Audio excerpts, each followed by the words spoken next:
but I'm very pleased to see the ambassador here. We've got apologies from a number of people, including my brother and his family.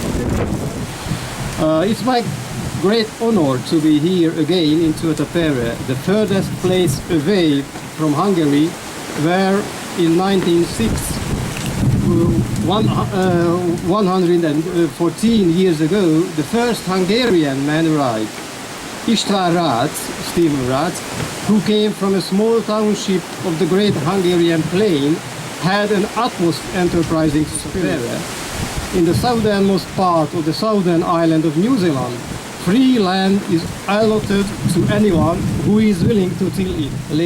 Later, he wrote letters to his relatives back home about the opportunity in New Zealand. Lajos Kollát and József Szivák decided that they, together with their families, take their chance on finding their fortune in New Zealand.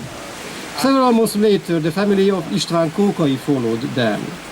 Here, the four families joined the Maori, Scottish, Irish, Welsh, Dutch and Polish settlers in deforestation works to shape the hole in the bush.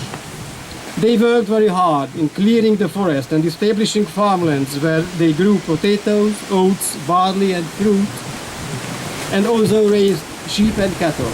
The life was not an easy one. Everything that the families needed had to be slashed in over the rough bush track through trees to the remote residences.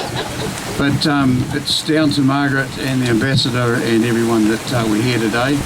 And just so you know, the temperature in Budapest at the moment is 6 degrees high.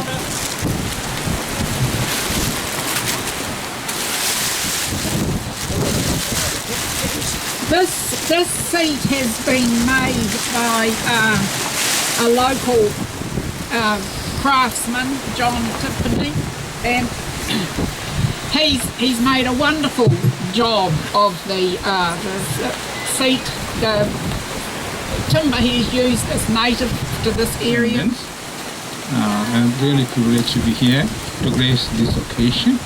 I was asked to pray on this occasion.